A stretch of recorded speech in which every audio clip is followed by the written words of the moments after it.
Good evening. Coming up tonight, we've got the latest on a pro-life rally that was held at the Capitol this past Monday. Plus a new South Carolina bill that can possibly remove sales tax on feminine products. And later, we'll fill you in on the great week our Gamecock Softball team had against Charleston Southern. But first, Nicole Smith is in the studio here with us now. Nicole, what weather can we expect to see this weekend? Good evening, Carolina. We could be expecting to see some cloudy but warmer weather coming up. I'll have the weather forecast for this week and more for you tonight on SGTV, Student News at 7.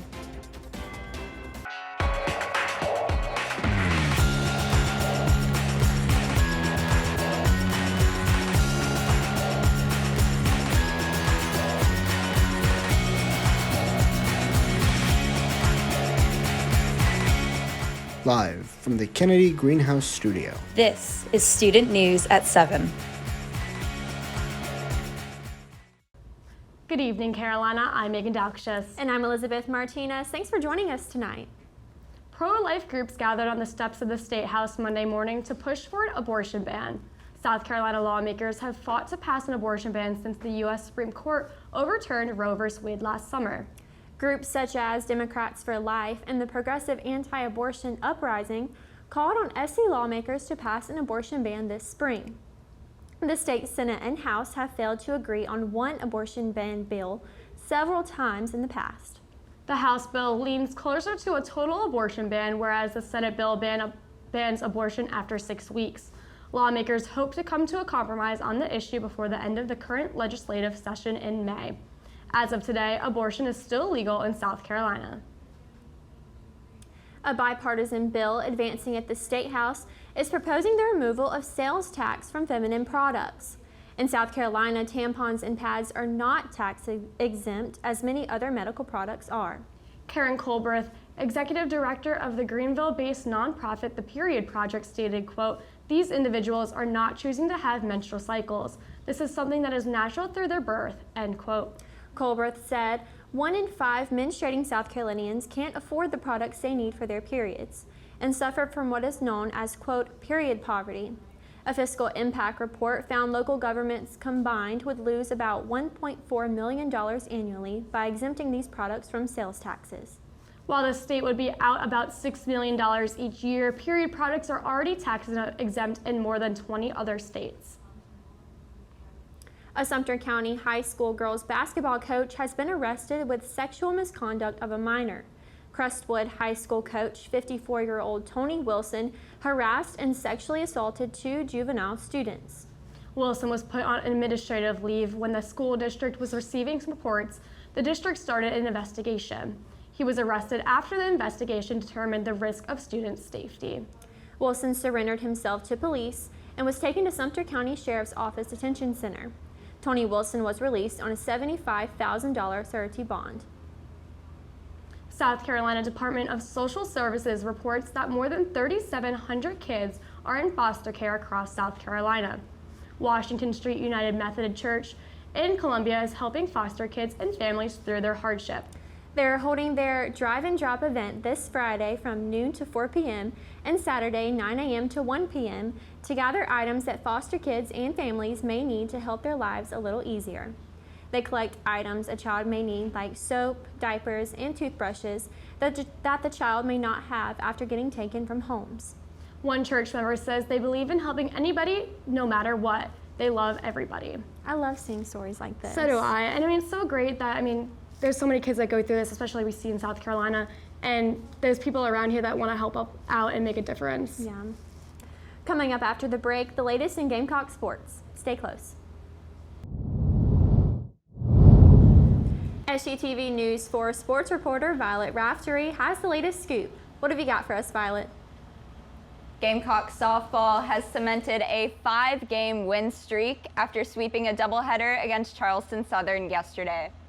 Game 1 was a shutout with a final score of 5-0 Carolina, and Game 2 finished 11-2 after just 5 innings of play. This raised the Gamecocks to a record of 32-12 overall, which is already a 6-game improvement from 2022, and there are still 9 regular season games left to play, with the weekend series in Georgia up next on the schedule. They'll face the Bulldogs tomorrow at 6:30 p.m. and on Saturday and Sunday at noon. And this all comes after electric right-handed pitcher Donnie Gobourne got some exciting news earlier this week. On Monday, Gobourne was picked 17th overall by the Oklahoma City Spark in the women's professional fast pitch draft. Gobourne is the first Gamecock softball player to be drafted since 2013. In her one season with South Carolina, she claimed the #2 spot in D1 softball's pitcher ranks, and roughly half the at-bats she faced from the circle resulted in a strikeout. The Gamecocks have enjoyed much success on the baseball field as well. They secured win number 31 of the season on Tuesday, and our own sports reporter Dakota Morris was in attendance. I'm here at Founders Park where the Gamecocks just defeated the CSU Buccaneers 10-4. Let's take a look at some highlights from the game. CSU quickly got to work, scoring 1 run in the first inning. However, the Gamecocks answered with 3 runs right after. The Buccaneers collected 3 runs in the second, and the Gamecocks added 1 to tie the game at 4 runs. Dylan Brewer broke the tie in the 6th inning with a 2-run home run.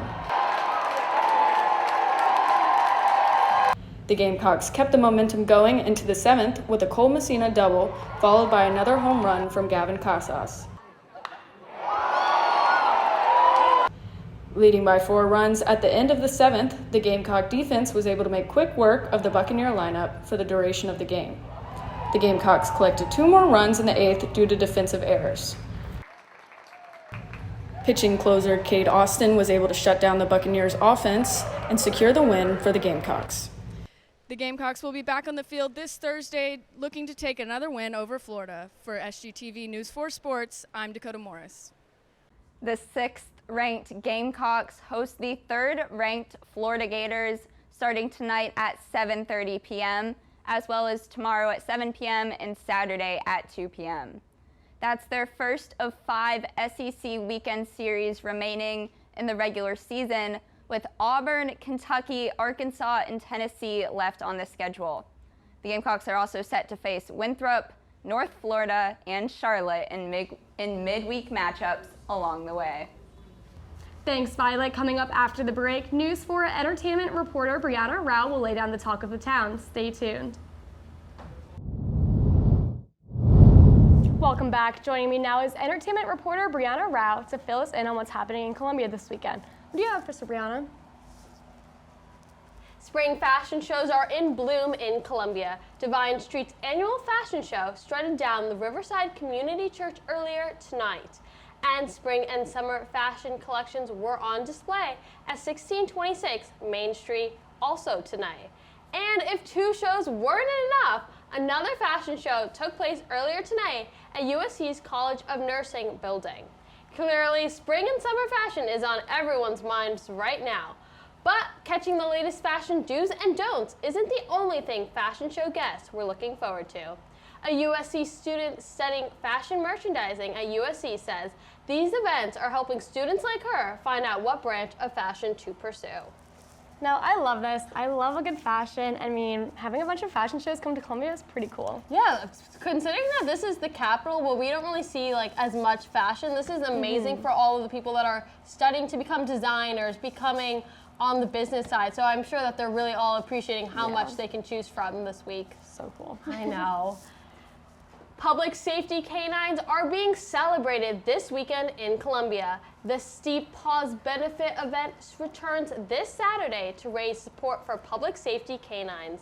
The event will include canine demonstrations from Casey's Police's Department, law and enforcement vehicles, and new Steel Paws merchandise. Casey Police Department Chief Chris Qwuan says Columbia businesses have helped expand canine programs. Steel Hands Brewing chose to be this year's event sponsor. The brewery will support 2 selectors of canine programs twice a year across the Carolinas beginning this month. But proceeds from the event will not only benefit the Casey Police Department, the event will donate to Richland County Sheriff's Department and Lexington County Sheriff's Department canine programs as well. Steel Paws benefit will take place from 1 p.m. to 5 p.m. on Saturday. Visit thesteelhandsbrewing.com to find out more about the event. Now, this is pretty cool. I mean, puppies, first of all, and police dogs, seeing what they can do is really cool. Exactly. I feel like it's not really known what they do rather than you just always see them. So this is a great way for people to actually get out there and realize what exactly they have to offer the police department. And that's all your entertainment news for tonight. Coming up after the break, Nicole Smith will let you know if this warm weather sticks around. We'll be right back. Welcome back, everyone. I'm Nicole Smith. Here's your look at tonight's forecast. Tonight's temperatures are going to be hitting 82 degrees with those winds going 5 miles per hour and that humidity here at 50%. Now, it is going to be partly cloudy tonight, but that should not stop you from getting out and catching that beautiful sunset here at 7:59 p.m. Now, I know a lot of students are going home this semester, and so this weekend they're going to start packing up and heading home this weekend. So let's take a look at what the nation is looking like. You can see here on the coast we're going to be having those high 80s to those low 60s. And then here as we move to the middle of the regions, we're going to be in those low 40s to those low 70s. Now, all the way across the nation, we're going to be in those low 50s to those high 60s with those strays here in Los Angeles and Phoenix hitting 86 and 91.